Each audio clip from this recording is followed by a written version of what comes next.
Hey everybody, it's day 27. Things are starting to really shape up with my voice. It's starting to clear up. Starting to finally develop some power behind it. Things are really good. Today, as a treat to myself, I went out to a place called Mia Bella in Westlake to get lip injections. They are now doing the Restylane Kiss injections there. I've read a lot of really great things. I think it's going to turn out great. I'm pretty impressed with them so far. They're still swollen and they're sore as shit, but you know, that's part of the game. Today I wanted to just check in with my voice, let you guys know how things are going. Also wanted to talk about some things that my partner and I were talking about the other day, about successful transitions and what I think, in my experience and watching others, what I think that it takes.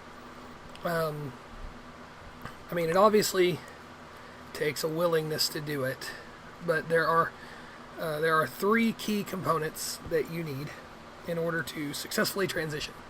And when I say successfully, I mean to successfully medically transition. I'm not saying that you have to have medical care to transition. I'm not a transmedicalist at all. I'm just saying that if you are going to transition and there is a medical aspect to it, these are the things you have to have. The very first thing being proper medical support. You need a doctor, right? You need a good doctor. One who is not only well versed in general care of a body, but also one who knows their way around transgender bodies, because we have some things that are atypical of bodies. When you start cutting out one hormone and replacing it with another, that usually leads to some anomalies at times, and you need a doctor who's going to know how to handle those things, or what to look out for. Whether it be things as simple as high blood pressure, or blood clots, and things as crazy as like really in-depth gendery things that I really don't want to go into on here. But you need a doctor who knows what the hell they're doing. If you don't have a doctor who knows what they're doing, reach out to your community. Find other trans people. Find an LGBT center, and ask. Somebody's going to know somebody who knows the best doctor, or a good doctor. And there's a lot of really great doctors out there. If you don't have that resource at hand, I really like to point people towards Planned Parenthood. Yeah, that's right. They do a lot more than just abortions. They do general health care. They do reproductive health as well. And they do hormones for trans people in a lot of different states. Back home where I'm from, the Arkansas River Valley area, the best place to go was Planned Parenthood in Fayetteville, Arkansas, until they closed. And when they closed, everybody was left scrambling. I'm not real sure where people are going now, because I'm not there anymore and I haven't been for 3 years. But when they closed, I had people calling me going, "Hey, they're closing. What do we do?" And I was like, "I don't know. I've been gone from there for a minute now, so I couldn't tell you who you need to talk to." So reach out, find brothers, sisters, and others, and they're gonna know. They're gonna know better than anybody else. The second thing you're gonna need, you're gonna need money. Whether you have a job or you draw disability,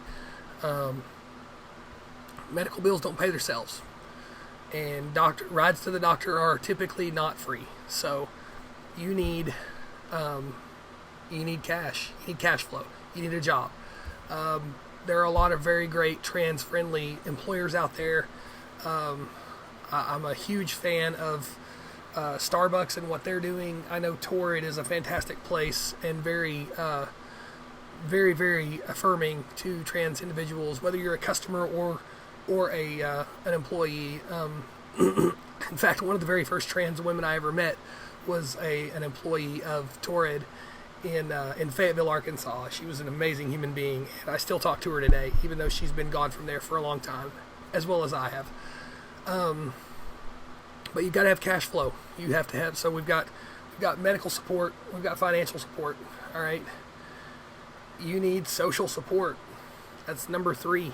That's really, honestly, I think it's more important than financial support, and medical support, especially if you're not going to medically transition. If you're not, if your body's not down with hormones, because some people's bodies just aren't, or if you don't want surgeries, but social support is important. You need people you can lean on, because you're going to have bad days. You're going to have days that are just awful. It's part of the game. Doesn't mean you got to like it. It just is what it is. It's part of being human. And when you're trans, sometimes it really feels like you have more bad days than when you're cis. But as time goes on, the bad days get less and the good days get better. So you need somebody to lean on. You need people who care about you, who you care about. You need a support group, whether it's a formal support group that you go and you sit in a circle, or it's just a group of friends that you hang out with, and you can call them up and go, hey, I'm having a shit day, and here's why, But you need that. You need people who are going to understand what you're going through, and who are going to listen. I mean, not necessarily understand, but hear what you're going through and commiserate with you. I mean, it also helps to have people in your circle who are going through the same thing or have gone through the same thing. But if you live in certain areas, it's kind of hard to find trans people, at least people who are outwardly trans. I mean, I know a couple of girls who live stealth, and you don't know, and they sure as hell ain't going to tell you, because they're living in an area that they're behind enemy lines. So and it doesn't have to be in person. It can be online. It can be over the phone, Facebook Messenger, meetup.com, Twitter. You can make friends through YouTube. There's literally a bajillion different social media platforms out there, and there are tons and tons of groups for people who are like us. And if you don't have anybody else, reach out to me. I will be your friend, and I will help you, and I will guide you in any way that I can. But those are the 3 things that you really, really need. Without them, I mean, you can do it, but to date, I've never seen anyone get to where they're going, to whatever that destination was, without all 3 pieces. I've seen people get close. I've seen people get almost there, but everyone who I've watched do the transition process without all 3 pieces has detransitioned, and there's no shame in that. I've never seen anybody detransition for buyer's remorse. It's always been because they're just not happy with their life as a trans woman, because they don't have the support, they don't have the friends that they need to help them have a better day when their day is shit. They don't have the money to be able to live. They can't pay their rent, they can barely afford to eat. So, I mean, that plays into it. Or they don't have a good doctor who supports them. They're going to their family doctor who's half-assing it because he doesn't really know enough, or she doesn't really know enough, and they're just doing the best they can because, that's what's available. when I came out 3 years ago last month. August 28th is when I decided I was transitioning, and I started living full time as a woman. I looked kind of funny doing it because years and years of super masculine jobs meant tons and tons of muscle mass. So I looked kind of silly doing it, but I did it anyway. But I was in Fort Smith, Arkansas.